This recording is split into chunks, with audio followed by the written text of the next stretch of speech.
Jones, obviously key for Duke in that win. Check this out. He scored or assisted on 46% of Duke's points yesterday in that win. Moving on to Kevin Durant. After saying the media did not know anything, and I'm being polite by using that word, and he really didn't like speaking to the media, Kevin Durant says, well, he made a mistake. He had a bad day. Don't we all? He explains his apology. Let's be real. I mean, let's look at the whole thing. I've been in the league 8 years. We all had a good media. Myself, we had a great relationship for 8 years. But I had a moment, and everybody in life has moments. Am I allowed to be upset one time? I mean, am I allowed to, be mad? I mean, am I human? Do you look at me that way? Do you look at me as if I can't say nothing wrong? What made me mad more than anything is that, I was told I bite the hand that feed me. So I don't know what that means. I really don't know what that means. I wish somebody would explain it to me. But I don't remember none of you guys being there when I was 8 years old and I was putting in that work. Or you're not there at nights when I'm in here putting that work in. So I don't understand what that one means. But hey, I got to roll with it. That's a part of it.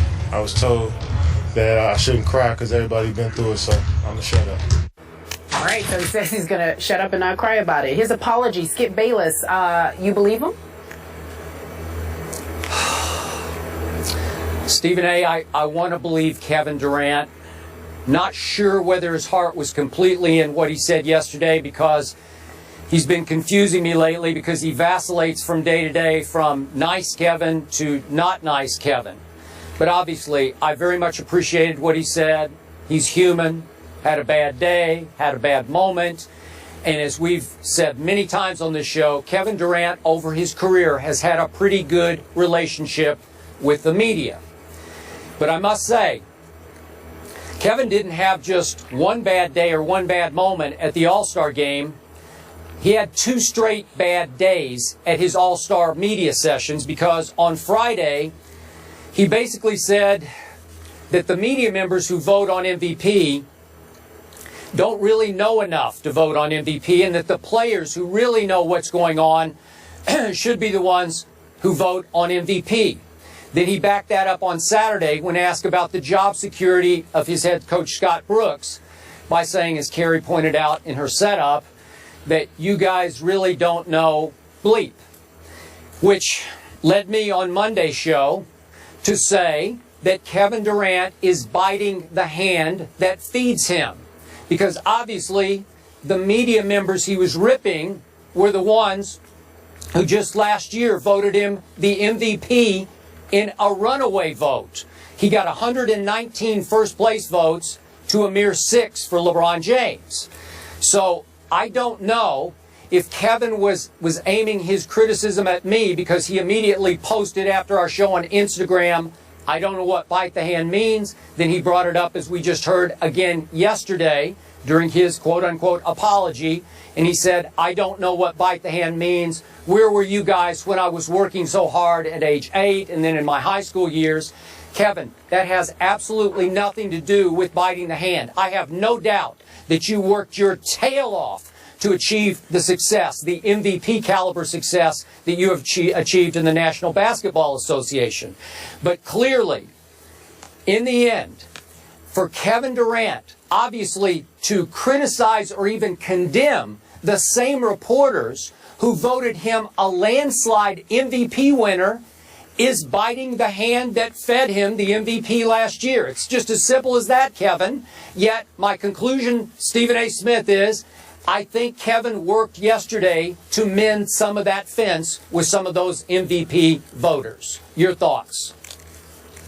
Well, a couple of thoughts. Number one, when you talk about him biting the hand that feeds him and the explanation that you just gave, I don't look at those reporters as feeding him. I think they did their job. Kevin Durant was obviously the MVP last year. He was deserving of league MVP honors, and the reporters don't deserve cookies just because you voted him the MVP when it's obvious that he earned it and he deserved it. I don't think that is biting the hand that feeds you. When I take your statement of biting the hand that feeds him, I'm thinking about the wonderful press that he has received over the course of his 8 years in the NBA. That's what I was thinking about, because I'm thinking there are very, very few people that have had a honeymoon as long as Kevin Durant has had in the NBA in terms of media coverage. I mean, nothing sticks to this guy at all. And I don't think it should. I love him personally. I think he's a fantastic person. I think he's a fabulous player.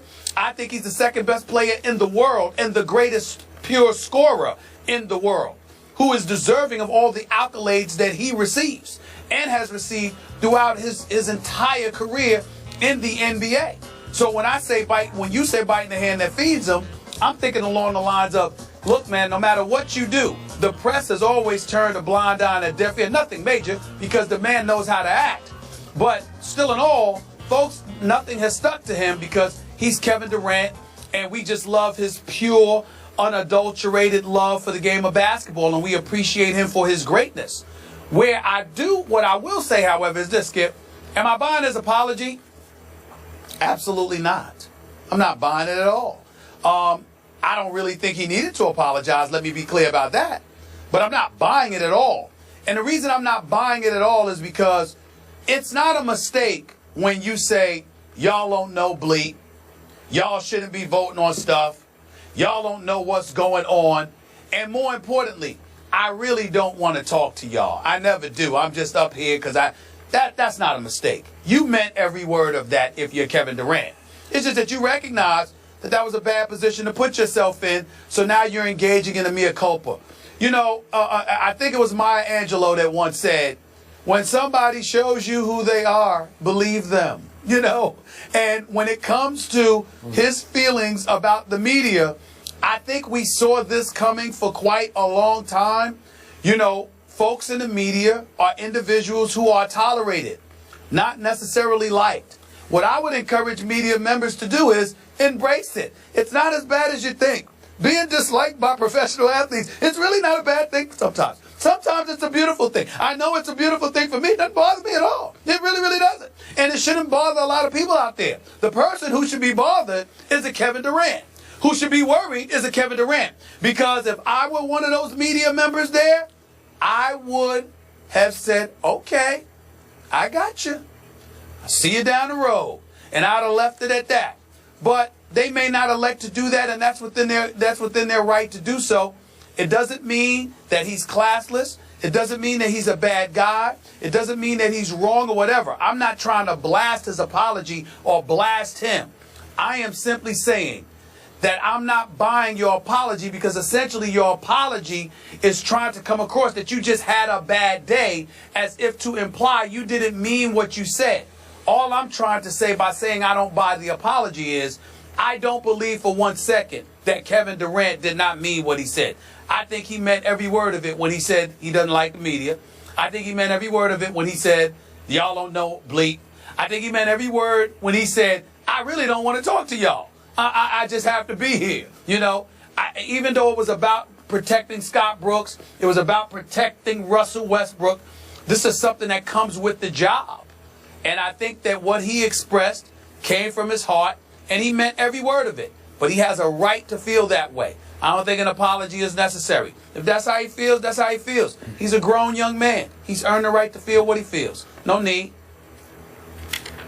Okay, I'm going to reiterate to you, though, as he spoke at the All-Star game on Friday and Saturday, the audience right there in front of him, and certainly listening and watching and reading out in his audience, there were 119 media members who gave him their first place votes. And Kevin Durant is telling each and every one of you, you don't have any idea what you're talking about. Don't you find that a little ironic? That's what I call biting the hand that fed you the MVP. They thought you were deserving, obviously, and now you're telling them they have no idea what they're talking about when it comes to basketball. Skip. Really?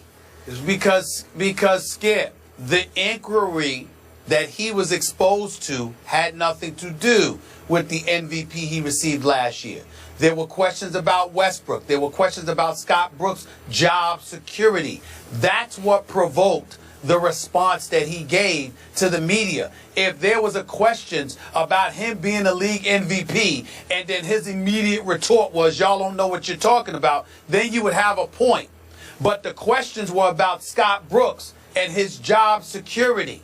And because of that, he was coming to the defense of his coach. So he wasn't thinking about him being the league MVP. He was thinking about protecting one of the guys in his organization, which is when Kevin Durant usually speaks up. When the local paper questioned his leadership ability, etc. Kevin Durant wasn't the one that responded. His mama responded. His teammates responded. Scott Brooks and Sam Presti responded. But Kevin Durant didn't say anything. The only time Kevin Durant speaks up and speaks out is when he is coming to the defense of one of his teammates or his coach and his organization. That's the only time he speaks up. So this wasn't about the MVP. This was about them.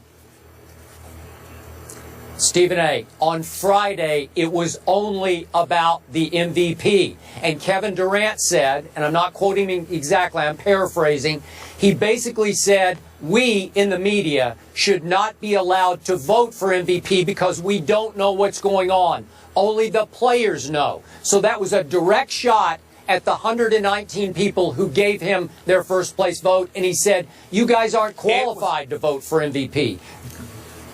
Skip, it was after they kept asking him about Westbrook and Scott Brooks.